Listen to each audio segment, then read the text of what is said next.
고백합시다. 침노하는 믿음. 침노하는 믿음. 침노하는 믿음의 사람이 되자는 얘기인데요. 이삭이 40세에 리브가를 아내로 맞이하게 되죠.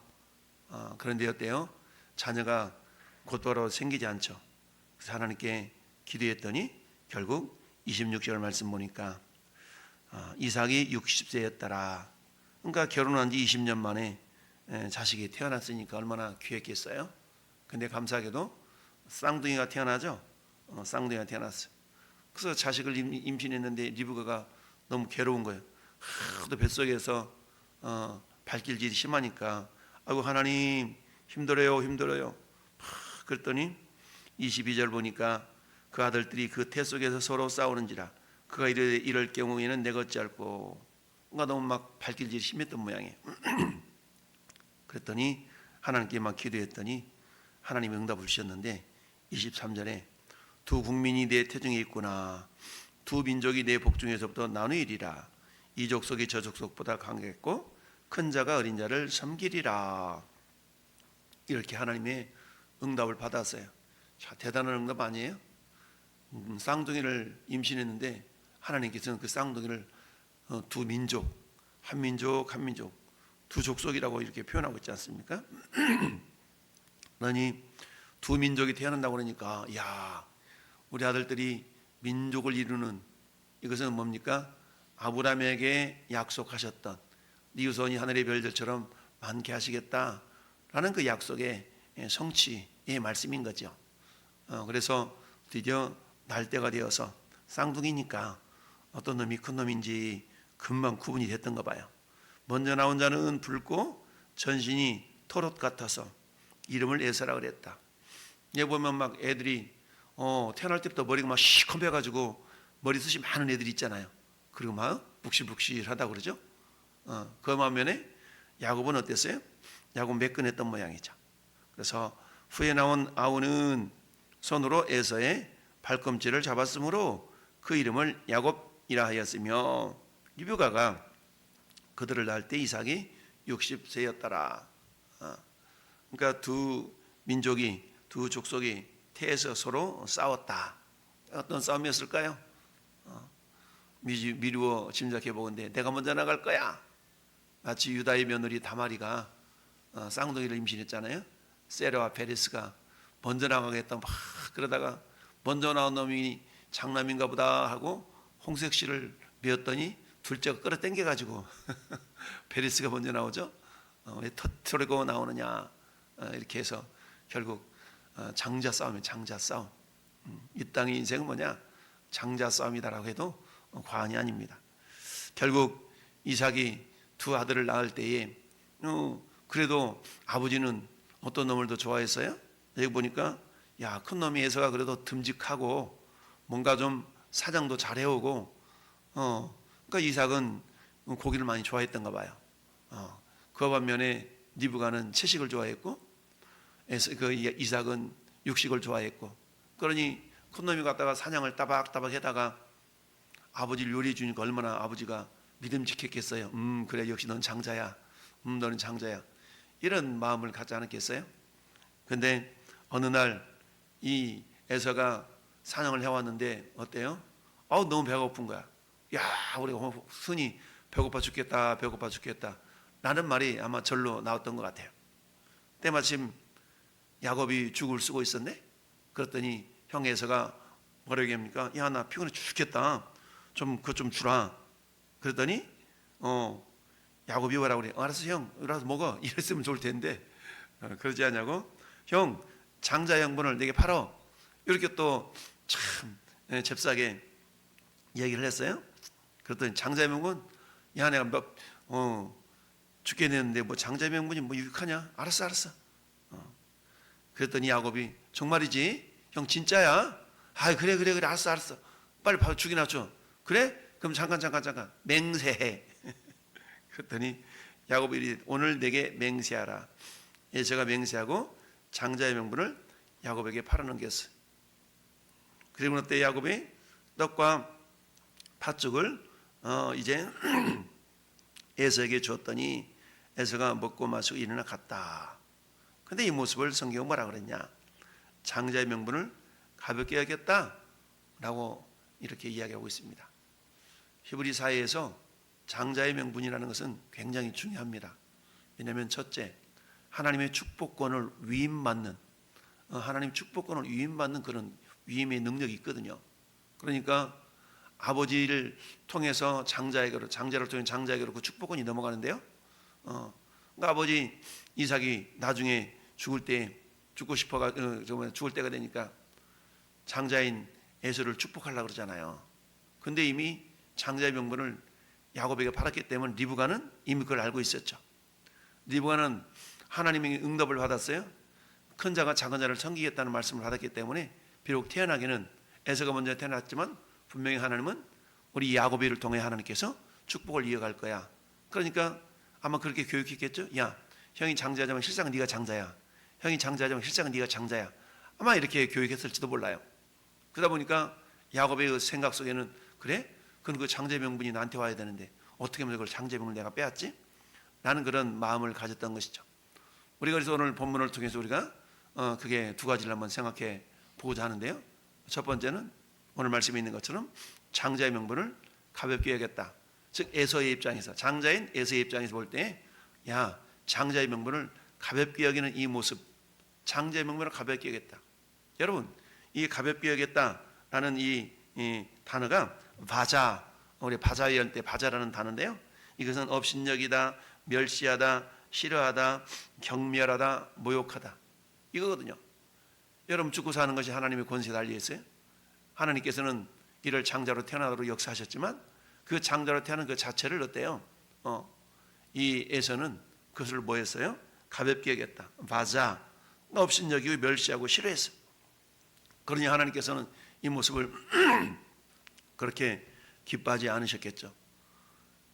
이런 에서의 모습을 신약성경 히브리서 기자는 히브리서 말씀에 이렇게 해석을 했어요.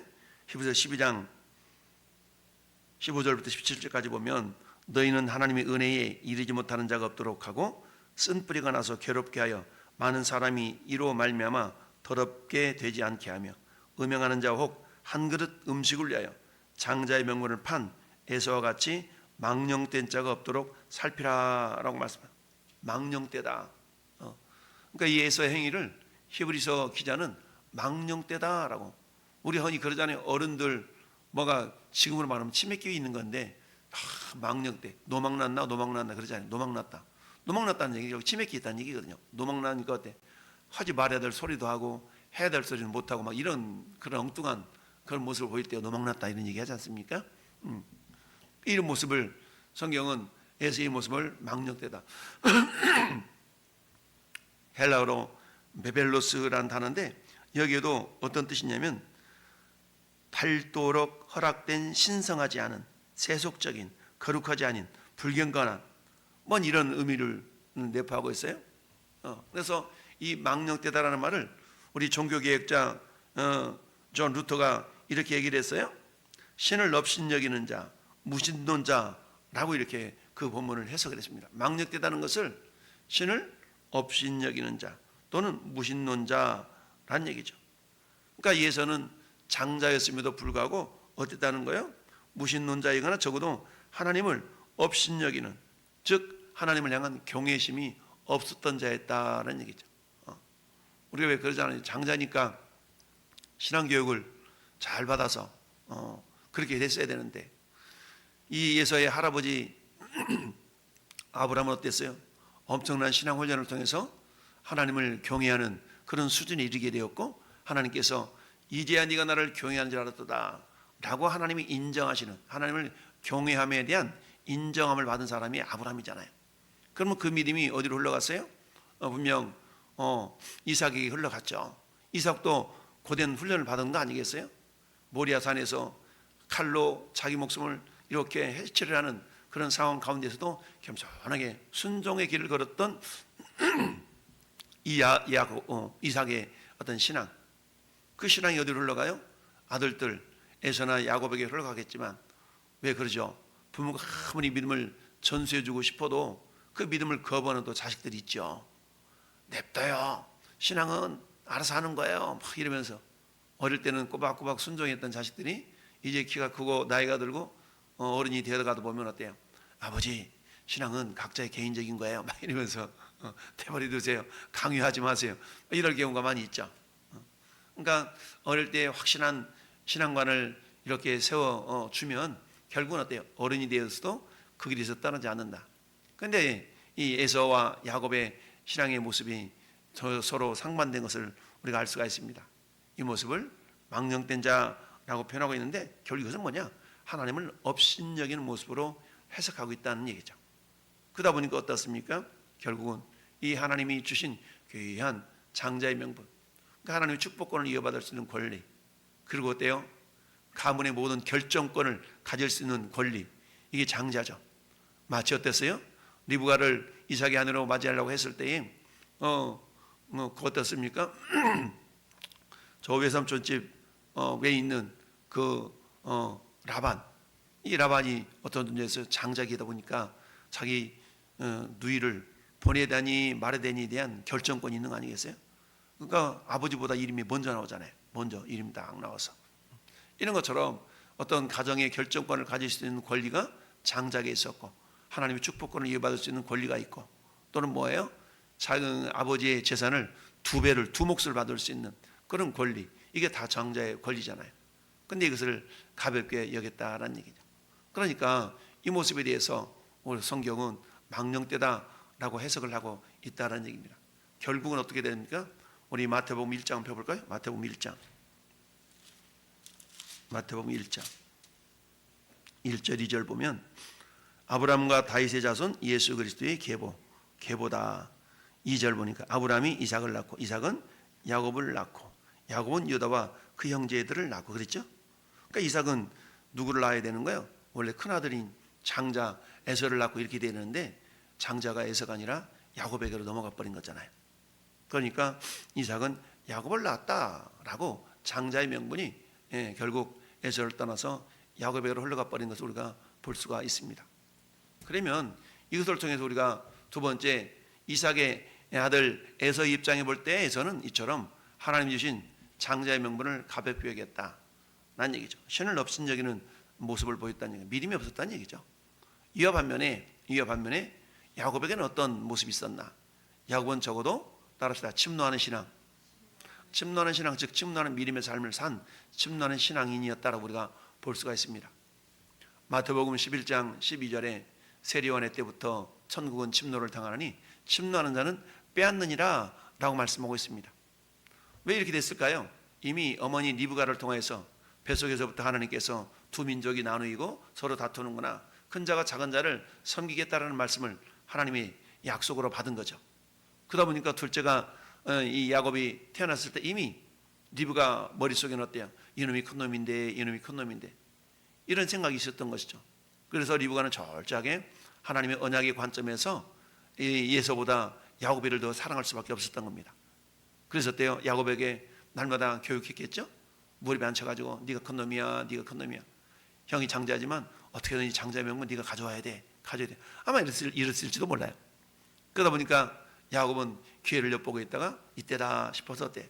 형에게 떡과 팥죽 한 그릇에 장자의 명분을 이렇게 사오는 그런 어떤 치밀함을 보였던 것이죠. 이 모습을 성경은 침노하는 믿음의 소유자다라고 우리가 해석할 수가 있는 것이죠.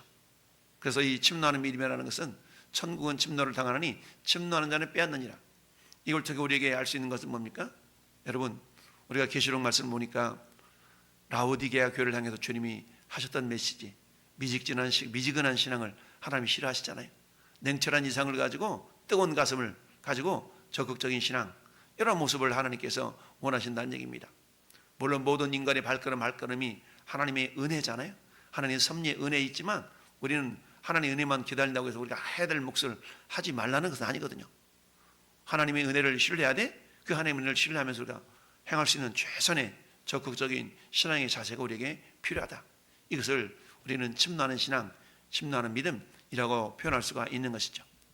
여러분, 이처럼 아무리 에서가 장자로 태어났다 할지라도 결국 장자의 명분이 야곱을 통해 흘러갔던 것을 우리가 보면서 우리는 예레미야서 10장 23절의 말씀을 생각해 볼 것 같습니다. 여러분, 예레미야 10장 23절은 이렇게 말씀하고 있어요. 여호와여, 내가 알거니와 사람의 길이 자신에게 있지 아니하니 걸음을 지도함이 걷는 자에게 있지 아니하나이다. 사람의 길이 자신에게 있지 않아. 결국 뭐예요? 하나님께서 인도해 주셔야 된다라는 얘기죠. 아무리 장자의 길을 걷고 자랄다 할지라도 하나님께서 그 걸음을 지켜주셔야 되는데 그렇지 않았다. 야곱을 통해서 하나님께서는 장자의 명분을 얻도록 하나님이 그 걸음을 인도하셨다. 그렇다고 해서 무작정 기다리기만 한 것이 아니라 야곱 편에서는 어때요? 침노하는 믿음을 통해서 하나님의 약속을 부여잡고 침노하는 믿음을 가졌다라고 볼 수가 있는 것입니다. 오늘 역시 마찬가지죠. 전 여러분들 삶 속에서 내가 어떠한 신앙의 모습을 보여야 될 것인가 라는 것은 어때요? 우리가 어떤 사람은 소극적으로 이런 신앙생활을 하는 사람이 있고 어떤 사람은 적극적으로 신앙생활을 하는 사람이 있죠. 그것을 마치 우리가 뭐라고 얘기합니까? 디모데 형인가? 사도 바울 형인가? 이렇게 표현하기도 합니다. 어쨌든 하나님은 우리에게 주신 기회들을 침노하는 믿음을 가지고 좀 더 적극적으로 열심을 품고 주를 섬기라고 하잖아요. 열심을 품고 주를 섬기라는 겁니다. 이는 마치 우리가 그냥 대충 걸어가는 신앙이 아니라 이 모습을 사도 바울은 달려가는 신앙이라고, 빌립보서 3장에서 하나님을 향하여서 달려가노라 라고 표현하고 있지 않습니까? 이처럼 우리는 달려가는 신앙, 고린도전서 9장에는 경주하는 신앙, 경주자라고 표현하고 있습니다. 저는 여러분들의 삶이 오늘 하루도 침노하는 신앙, 마치 하나님께서 우리에게 주신 기회들을 그저 흘려보내는 자들이 아니라 기회가 왔을 때 기회를 잘 부여잡고 그 기회를 위해서 돼요. 우리가 침노하는 신앙을 통해서 하나님의 은혜가 우리 마음속에, 우리 삶 속에, 우리 삶의 현장 가운데 풍성하게 드러나서 정말 하나님 살아계시구나 라는 것을 경험하고 그 하나님을 자랑하며 증거하는 일에 오늘 한 날도 귀하게 쓰임받기를 예수님 이름으로 축원합니다. 아멘.